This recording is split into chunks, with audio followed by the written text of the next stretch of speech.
दोस्तों, आज की कहानी है बहू रानी कितना अच्छा खाना बनाती हैं।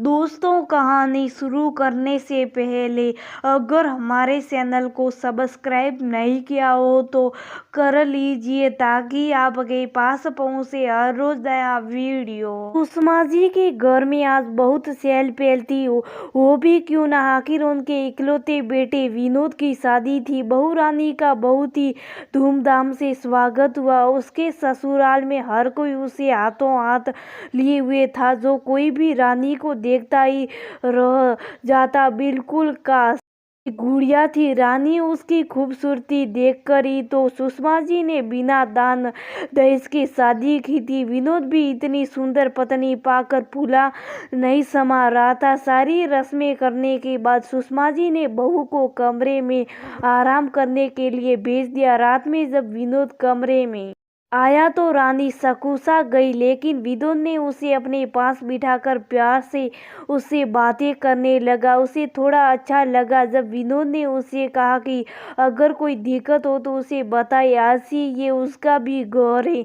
दूसरे दिन रानी अपने आप ही खुश हो रही थी। इतना प्यार करने वाला पति पाकर आज रानी की रसोई की रस्म थी। सासू माँ ने रानी को सब बता दिया था कि क्या बनाना है, और साथ में ये भी कहा कि अपने फूफा जी से दूर रहे। रानी को ये बात थोड़ी अजीब तो लगी, लेकिन वो आगे कुछ पूछ न पाई और वो अपने काम में लग गई। रानी ने सब कुछ बहुत अच्छे से तैयार किया। सब रिश्तेदार रानी के हाथ का खाना खाकर सुषमा जी से कह रहे थे कि टीम बहुत भाग्यशाली हो, जितनी सुंदर है उतना ही अच्छा खाना बनाती हैं।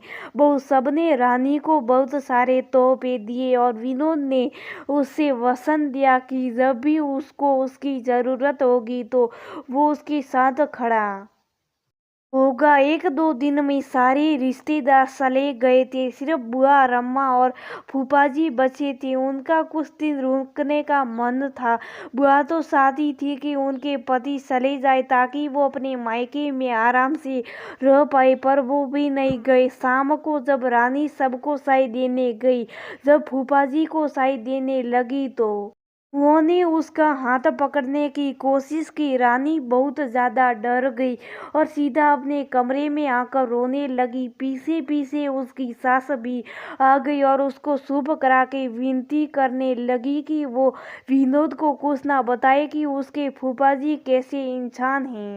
उसे इस बारे में कुछ भी नहीं पता। रानी अपनी सास की बात सुनकर और भी ज्यादा दुखी हो गई कि वो उसका साथ देने की बजाय उसको चुप रहने को कह रही है। तब सासू माँ ने बताया कि उनके साथ भी ये सब बहुत बार हो चुका है, पर तुम्हारे ससुर जी के लिए इस घर की दामाद की इज्जत बहुत बड़ी है, और बुआ जी सब जानते हुए भी अनजान बनी रहती हैं। को गुस्सा तो बहुत आया, पर जैसे तैसे वो शांत हुई, लेकिन उसने बोल दिया कि आगे ऐसा कुछ भी हुआ तो वो चुप नहीं रहेगी। सुषमा जी ने सोचा कि वो इस चीज का ध्यान रखेगी। हुआ भी ऐसा ही, सब कुछ अच्छे से हो गया और बुआ के विदा होने का समय भी हो गया। सुषमा जी खुश थी कि बिना कोई परेशानी के उनकी नंद अपने घर जा रही हैं। जाते समय सबने उनके पैर छुए। रानी ने बुआ के पैर छुए और अपनी जगह में जाकर खड़ी हो गई। उसके ससुर बोले कि फूफा जी के भी पैर छुओ। उसका मन ना होते हुए भी वो गई। जैसी वो पैर छू रही थी, उसके फूफा ने दोनों हाथों से उसको उठाते हुए उसके हाथ फेरने लगे। रानी ने गुस्से में एक थप्पड़ उनके गाल में लगा दिया और रोते हुए अंदर आ गई। ये सब इतनी जल्दी हुआ कि किसी का ध्यान नहीं गया। विनोद भी रानी के पीछे अंदर चला गया। रानी ने उसको सारा सच बता दिया। इधर ससुर जी का गुस्सा सातवें आसमान पर आ गया था। दामाद की ऐसी बेइज्जती आज तक नहीं हुई। इस घर में बुआ भी आग बबूला हुई का रही थी। तब ही विनोद ने बाहर आकर सारी सच्चाई बताई, पर कोई मानने को तैयार नहीं था।